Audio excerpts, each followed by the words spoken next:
makeup. And instead of spending our time punishing you for it, we need to rehabilitate you. We need to retrain you. We need to reprogram you, whatever word you want to use. Yeah, shock therapy, whatever, yeah. Yeah, but you're still doses of it. I mean, you're still violating their civil rights if that's what you're telling me here. If you're telling me that they should be protected under civil rights clauses, then they really should be free to do whatever they want. Now, the argument is going to be, we're going to come back and talk about this argument. The argument should be and will be from people like myself or from anybody else with any sense of reasoning is that when we talk, I want to tie this in with homosexuality, and I know that the argument the other side would present is that homosexuality is between consenting adults, whereas pedophilia is not, in most cases. But then there's another argument for that. So we're going to talk about that when we come back here on the Conservative Syndicate. Don't go away. We'll be right back. You can catch all our show archives at theconservativesyndicate.net. The Conservative Syndicate, real conservative talk from real conservatives. Term life insurance. It can be a powerful way to protect your assets and your family. You work hard to earn and save your money to build a nest egg for the future. Don't let it get wiped out because you didn't plan ahead. Take the time now and make a small investment in $500,000 or more in quality term life insurance. Call the Term Lifeline and let us shop the best companies to give you the lowest rates. We specialize in policies of $500,000 and above. Ask about some of our 10 and 20-year fixed rate plans with guaranteed rates. Call the Term Lifeline right now for your free insurance quote. 800-870-3609. 800-870-3609. You owe it to yourself to protect your family and your assets. Make term life insurance part of that plan. Call the Term Lifeline right now. 800-870-3609. 800-870-3609. Hey folks, if you're like me, you don't place a whole lot of trust in today's media for the real truth and facts regarding the volatile world of finance and politics. When I want the real scoop on money, I go to the most trusted source I know, my good friend and colleague, Bob Cardoso. Bob is a noted financial expert with a PhD in international finance who airs his nationally known and syndicated show, Robert Cardoso Live, every Monday through Friday, 4 to 6 p.m. Pacific Standard Time.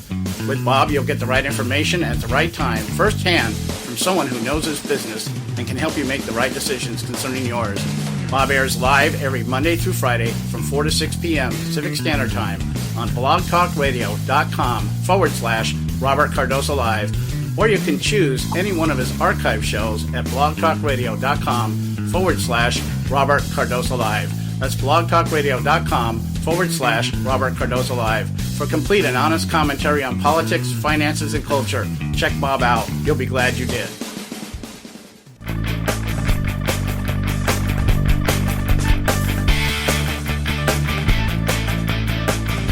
Okay, hey, we're back.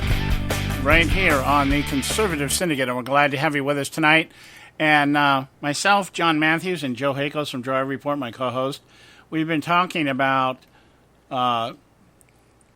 Pursuit of happiness. Happiness for the immoral. The immoral. Yes. The immoral.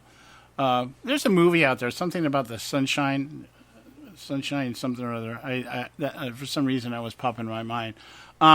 Anyway, we're talking about pedophilia and how this girl, Margo Kaplan, in the New York Times wrote an article about the idea that basically what her claim is that crimes like pedophilia are not really crimes. They're disorders. They're the results of disorders. And her belief is that perhaps people that have this disorder, it's just part of their physical makeup. It's part of who they are. Okay? And she was interviewed about this article itself, and I want to read you just a couple of her comments here because I want to get into where I really was going with this thing. She was asked about the response that she was getting on the article when she wrote it, and she said that she's getting more emails of support than she ever expected.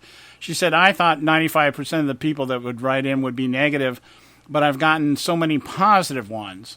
The online comments, though, are pretty uniformly negative, and a lot of people haven't even read the articles. I would agree with that. A lot of people read the headlines and then comment on the headlines, don't even read the article. Yeah. But she talks about this.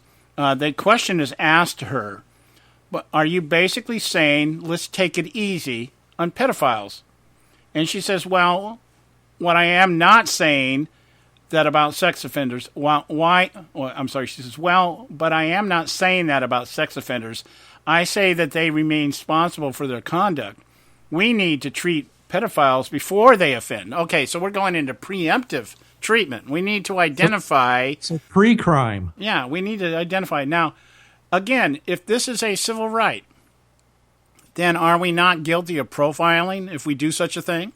Yes, you can't do that. Yeah, that's good. You can't profile people.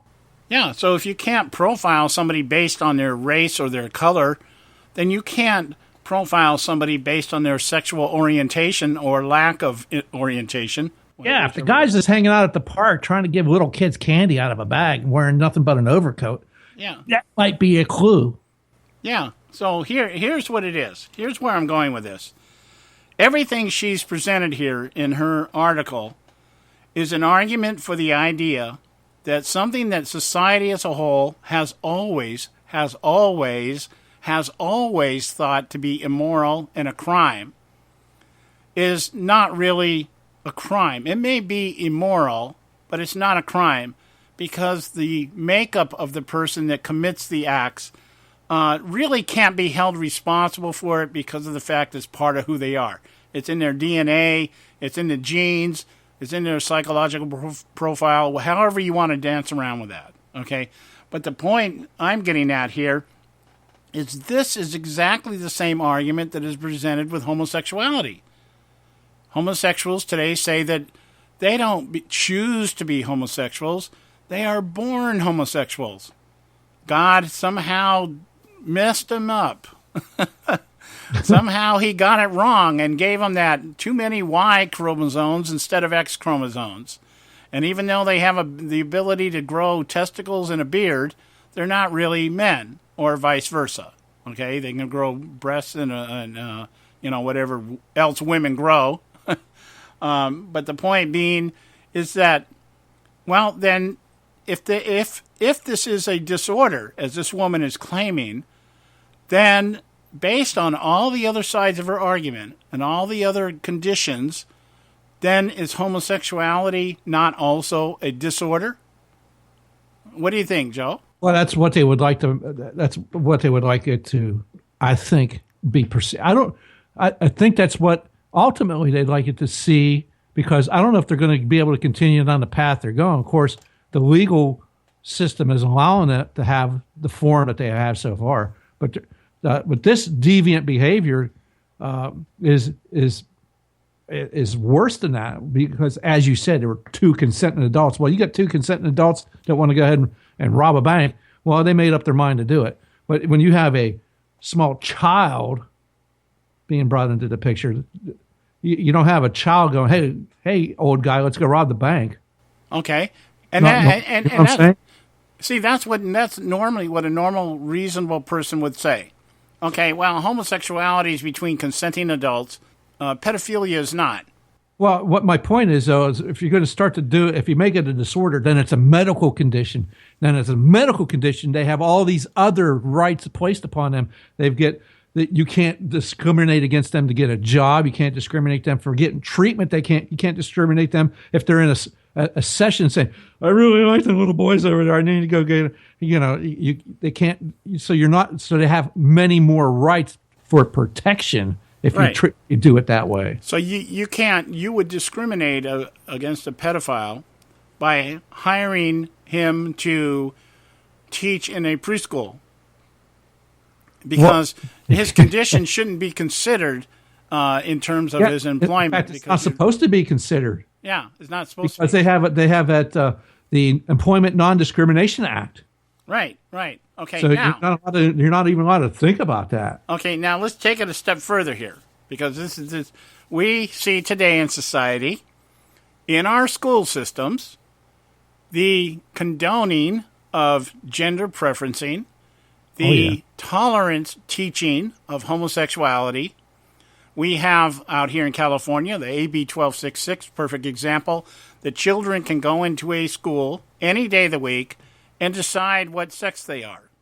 Okay, now, if that is the case, if we're saying children have the right to decide whether they want to be boys or girls, then is that not also a civil right? And if that is a civil right, then where's the argument about them engaging in being molested or homosexuality in regard to that? Because are you saying that children, what we're saying is if a child can decide what they are, then they are consensual in their actions. Uh-oh. So we can no longer say that a child is being abused. Uh-oh. We can say that a child has, maybe in the cases of being forced, but what happens if we have children that are being raised to accept homosexuality as a lifestyle and enter into it at a young age? They're being encouraged to do it. We have parents that are dressing their kids up as girls, 5 and 6 years old. Yep. So my point being is, where is the moral line? Or is there a moral line? You can't play it any way you want. You cannot pick and say, pedophilia is a crime. Well, it's a disorder. Homosexuality is a disorder. Young kids, I mean, what kid at 5 years old is really trying to figure out whether they're a boy or a girl? There has to be somebody putting that idea into their head. Yep. And so the idea here is that if you're going to sit here and tell me that if we're going to talk civil rights and we're going to redefine immorality within the terms of civil rights, there are no rules, there are no laws, and it's every man for himself or a woman for herself, and there should be no discussion at all as to whether children are being molested, abused, sold into the sex trade, or whatever. Because if it is a civil right, then it should be accepted. It should be accepted across the board. We have no more argument anymore about anything. And now we know that's ridiculous. Yep.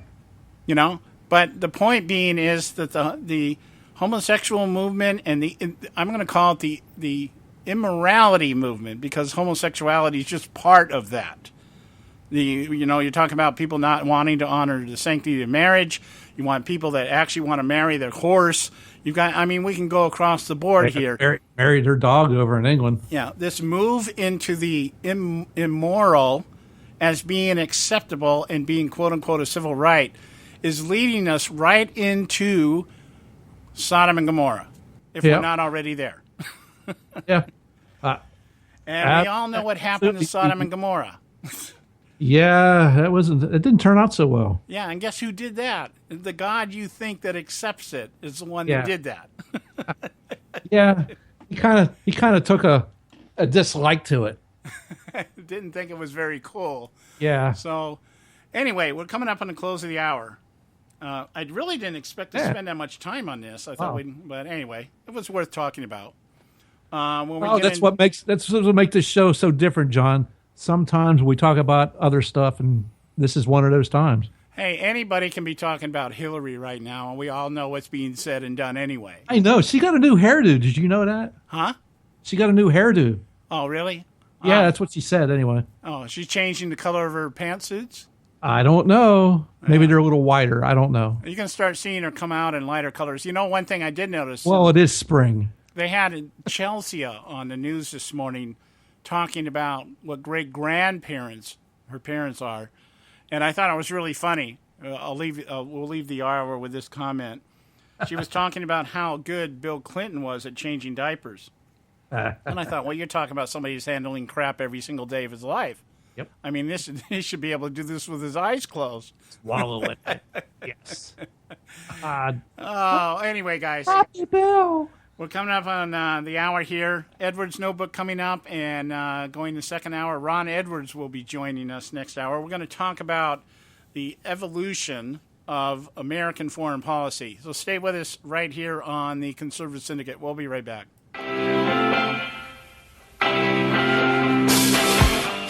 One has to wonder if America will put up or fold up. Hello, I'm Ron Edwards On today's page from the Edwards Notebook, I am still amazed at the phenomenal speech Israeli Prime Minister Benjamin Netanyahu gave